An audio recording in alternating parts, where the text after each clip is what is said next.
नमस्कार विद्यार्थियों। आज हम लोग धातु साधितानी अव्ययानी के बारे में पढ़ेंगे। इनमें आते हैं त्वांत, लेबंत और तुमंत। ये 9वीं और 10वीं दोनों ही कक्षाओं के लिए बहुत ही ज़्यादा उपयोगी है। धातु साधिताः नाम धातुमूलकाः शब्दाः। धातु साधित का अर्थ है कि जिनका मूल धातु हो, ऐसे शब्द जिनकी मूल क्या हो, धातु हो। अर्थात धातु में कुछ प्रत्यय लगा करके जो तैयार होते हैं उन्हें अव्यय कहते हैं। तो इसीलिए धातु साधिताः नाम, धातु साधित का अर्थ है कि धातु मूलक शब्द जिनका मूल धातु है। क्रियापदम पठ धातु से बनता है पठति, और इसका नाउन क्या बनता है, नाम अर्थात नाउन, पठनम पाठः। और इसे विशेषणम क्या बनता है, पठित। और अव्ययम क्या बनता है, पठित्वा। ऐसे पूज, पूज से पूजयति बनती है क्रिया। पूजनम, पूजा ये नाम है, नाउन है। और पूजित ये विशेषणम है। संपूज्य ये अव्यय है। और संपूज्य में सम जो है ये उपसर्ग लगा हुआ है। रम धातु है, इससे रमते बनती है क्रिया। रमा और रमणम ये दो नाउन है। रत ये विशेषण है। रत्वा अव्यय है।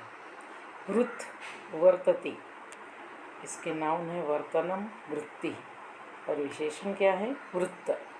अव्यय क्या बना, वर्तितुम। तो अब हम लोग अभी आगे पढ़ते हैं अव्यय के बारे में। अव्ययम व्यय नाम परिवर्तनम। व्यय का अर्थ है परिवर्तन। व्यय का मतलब होता है खर्च करना, खर्च होना। तो व्यय का नाम है परिवर्तन। लेकिन यस्मिन् शब्दे परिवर्तनम न भवति, जिस शब्द में परिवर्तन नहीं होता है, नाम यह शब्द त्रिषु लिंगेषु त्रिषु वचनेषु अपि च सर्वासु विभक्तिषु समानः एव भवति, सा शब्द अव्ययम इति उच्यते। कि जिस शब्द में परिवर्तन नहीं होता है, अर्थात वो शब्द जो तीनों लिंगों में, तीनों वचनों में और सभी विभक्तियों में समान रहता है, जिसमें कोई परिवर्तन नहीं आता है, वो शब्द अव्यय कहलाता है। अर्थात जिसमें कोई चेंजेस नहीं आते हैं। जैसे कि बालिका देवम नत्वा पठति, बालिका देव को नमस्कार करके पढ़ती है। गणेशम नत्वा त्वम गच्छसि, गणेश को नमस्कार करके तुम जाते हो। आचार्यम नत्वा छात्राः वर्गम प्रविशन्ति, आचार्य को नमस्कार करके छात्र वर्ग में प्रवेश करते हैं। अत्र कर्तृपदानुसारम क्रियापदम परिवर्तते, यहाँ पर कर्ता के अनुसार क्रिया बदलती है। जैसे बालिका प्रथम पुरुष एक वचन है, तो क्रिया भी प्रथम पुरुष एक वचन की आई, पठति। और गणेश को नमस्कार करके तुम जाते हो, तो यहाँ पे तुम के अनुसार क्रिया आई है मध्यम पुरुष की, गच्छसि। आचार्यम नत्वा छात्राः वर्गम प्रविशन्ति, छात्राः बहुवचन है प्रथम पुरुष का, तो क्रिया भी प्रविशन्ति बहुवचन ही है। तो अत्र कर्तृपदानुसारम क्रियापदम परिवर्तते, यहाँ पर कर्ता का जो पद है उसके अनुसार क्रिया बदलती है। परम नत्वा इत्यस्मिन् रूपे परिवर्तनम न भवति, लेकिन नत्वा इस रूप में कोई परिवर्तन नहीं हुआ है, हर जगह नत्वा सेम तरीके का है। अतः तद अव्ययम, और इसीलिए इसको अव्यय कहते हैं। धातु साधितानि अव्ययानि, धातु साधित अव्यय दो प्रकार के होते हैं, पूर्वकालवाचक द्वयम और हेत्वर्थकम। पूर्वकालवाचक अव्यय द्वयम मीन्स दो प्रकार के होते हैं, और हेत्वर्थक होता है। तो पूर्वकालवाचक द्वयम में दो प्रकार के कौन कौन से हैं, त्वांतम, त्वा प्लस अंतम, अर्थात जिसके अंत में त्वा आए। लवंतम, ल्यप प्लस अंतम, जिसके अंत में ल्यप आए। तो बच्चों ल्यप का केवल य ही आता है, तो मूल धातु प्लस त्वा, इसका त्वा ही लगाया जाता है। मूल धातु में त्वा लगा करके, अर्थात त्वा लगा करके त्वांत बनता है। और लेबंत में क्या है, मूल धातु के पहले उपसर्ग होना अत्यावश्यक है। उपसर्ग अगर नहीं है तो त्वांत ही लगेगा, और यदि उपसर्ग है मूल धातु के पहले तो लेबंत ही लगेगा। तुम उपसर्ग प्लस मूल धातु प्लस लप, और लप का केवल य लगाते हैं, त्वा का केवल त्वा लगाते हैं और लप का य लगाते हैं। तुमंत में क्या होता है? तुमंतम, तुम प्लस अंतम, अर्थात मूल धातु के बाद में तुमुन आता है। मूल धातु प्लस तुमुन, अर्थात इसमें केवल मूल धातु के बाद तुम जोड़ देते हैं, तुम शब्द ऐड कर देते हैं, तुम प्रत्यय ऐड कर देते हैं। पूर्व कालवाचक अव्यय द्वयम, पूर्व कालवाचक अव्यय दो प्रकार के हैं। त्वांत रचना, अब त्वांत कहाँ लगता है, कैसे लगता है? तो रामः शालाम गच्छति, रामः वर्गम प्रविशति। अब इसका नाम पड़ा है पूर्व कालवाचक अव्यय। पूर्व कालवाचक अव्यय का अर्थ है कि जब एक ही कर्ता दो क्रियाएं करता है, जब एक ही कर्ता दो क्रियाएं करता है तो जो पहली क्रिया है उसका मूल धातु लेते हैं और मूल धातु में त्वंत जोड़ देते हैं। जैसे देखिए एग्जाम्पल, रामः शालाम गच्छति, रामः वर्गम प्रविशति। अब राम यहाँ पर दो क्रियाएं कर रहा है, रामः शालाम गच्छति, रामः वर्गम प्रविशति। राम पाठशाला जाता है, राम वर्ग में प्रवेश करता है। अत्र एका है वो कर्ता, यहाँ पर कर्ता एक ही है, रामः। क्रिया द्वयम, और क्रियाएं दो हैं, गमन क्रिया और प्रवेश क्रिया। गच्छति में गमन क्रिया है, प्रविशति में प्रवेश क्रिया है। पूर्वम कृता क्रिया गमनस्य, पहली जो क्रिया की गई है वो क्या है? गमन की क्रिया है। अतः गच्छति इति क्रियापदम पूर्वकालवाचकम अस्ति, इसलिए जो गच्छति क्रिया है वो पूर्वकालवाचक क्रिया कहलाएगी क्योंकि वो पहली क्रिया है। गम धातु हो अग्रे त्वा प्रत्ययम उपयुज्य अव्यय रूपम भवति गत्वा। गम धातु में अब रामः शालाम गच्छति, तो गच्छति का मूल धातु क्या है? गम। तो गम में क्या करेंगे? गम के बाद में त्वा ऐड कर देंगे, त्वांत प्रत्यय ऐड कर देंगे तो बन जाएगा गत्वा। तो अब सेंटेंस क्या बनेगा?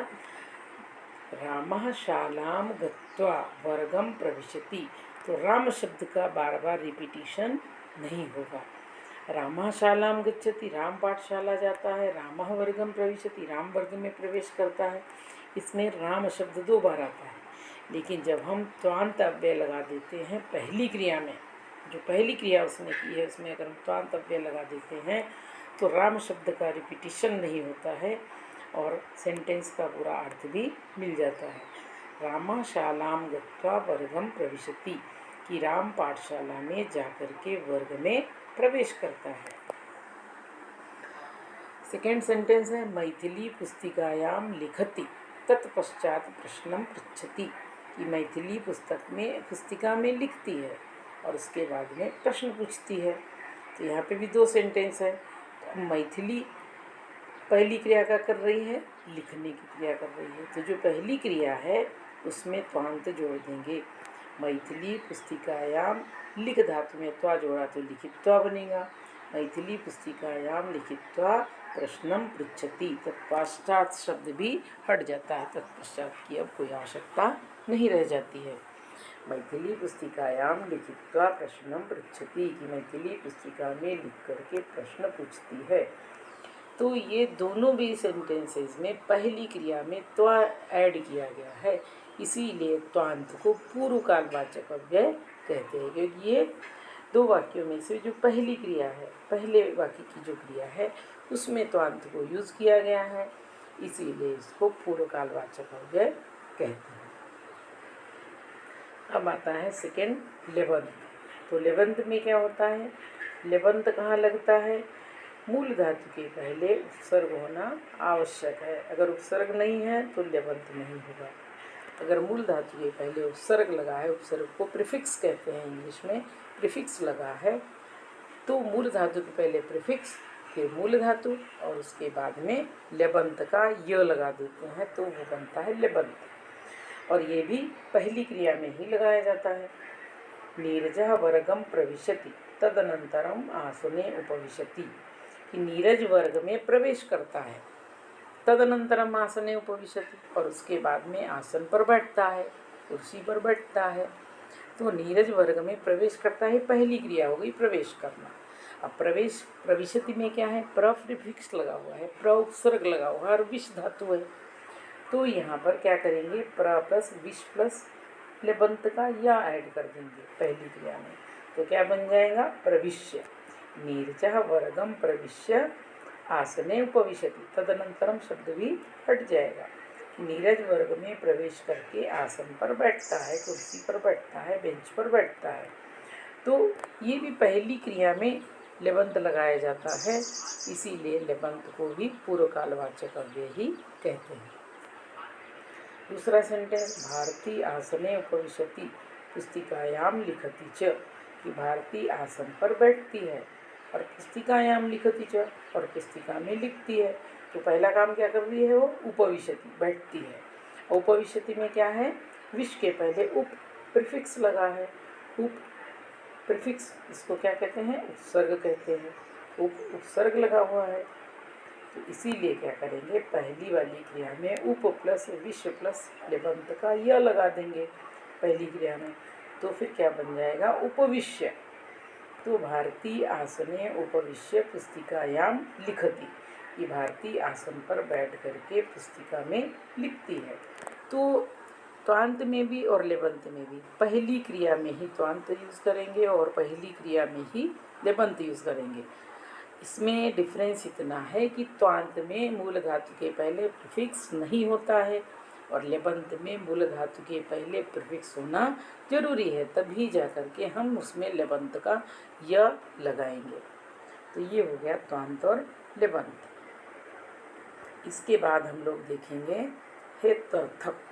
हेत्वर्थकम अव्ययम, हेत्वर्थकम अव्ययम इसको इन्फिनिटिव्स भी कहते हैं।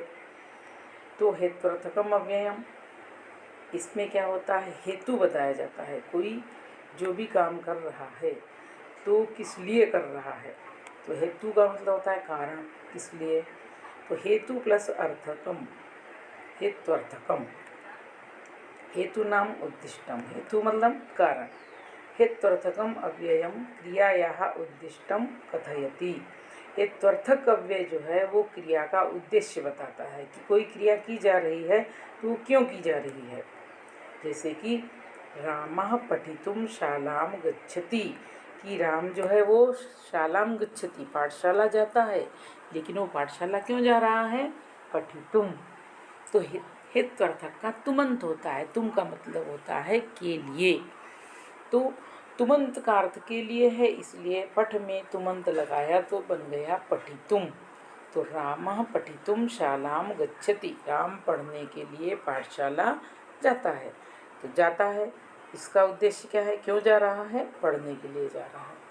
तो रामा किमर्थम शालाम गच्छति, राम किस लिए, किमर्थम मीन्स किस लिए पाठशाला जाता है। तो इसका अर्थ है पठितुम, पढ़ने के लिए पाठशाला जाता है। देवः देवं पूजयितुम माता देवालयम गच्छति, अब माता देवालय जाती है, लेकिन क्यों जाती है माता देवालय, देवम पूजयितुम, देव की पूजा करने के लिए, है ना। तो पूजयितुम में पूज धातु में भी तुमंत लगा हुआ है, इसलिए पूजयितुम बन गया।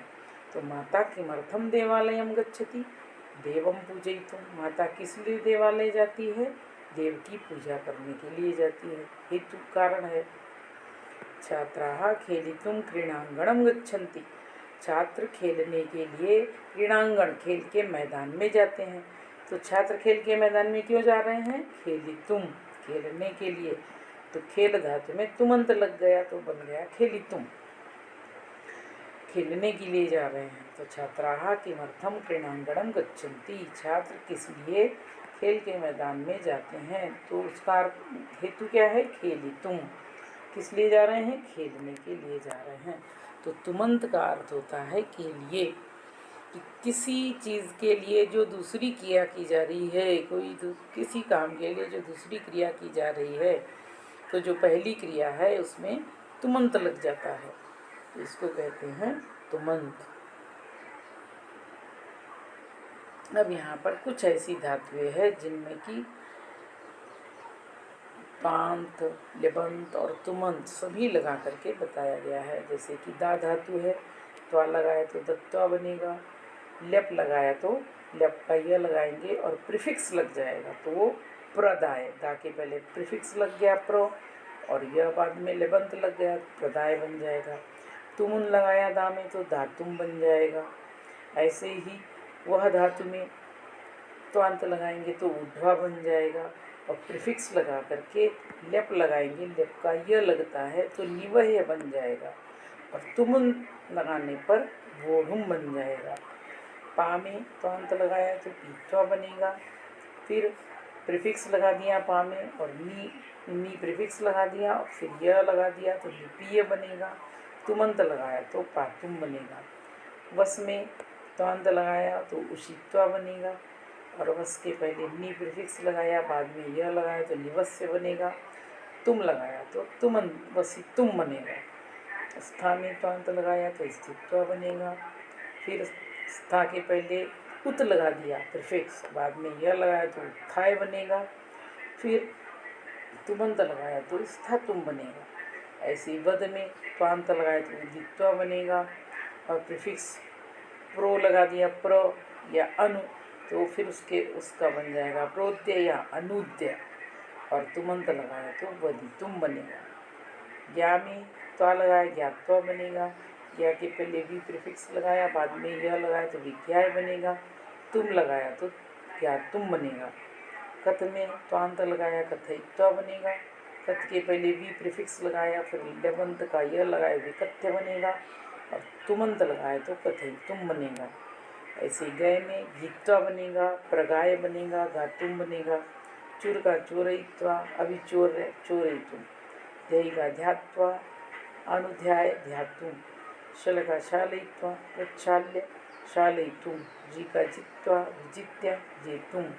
रच का रचयित्वा, विरचय्य और रचयितुम। तो इस प्रकार से आपने देखा कि त्वांत क्या होता है और लेबंत क्या होता है। तो त्वांत और लेबंत इन दोनों का अर्थ होता है करके, कि जब कोई व्यक्ति एक क्रिया करके दूसरी क्रिया करता है तो पहली क्रिया में त्वांत या लेबंत लगाते हैं, और जब कोई व्यक्ति किसी क्रिया को करता है किसी दूसरे कारण से, किसी दूसरे हेतु से, तो वहाँ पर तुमंत लगता है। तो आशा है आप लोगों को त्वांत और लेबंत और तुमंत ये बहुत अच्छे से क्लियर हो गए होंगे। अगर आपको हमारा वीडियो पसंद आए तो इसे लाइक सब्सक्राइब अवश्य करिए और इसको शेयर भी कीजिए। धन्यवाद।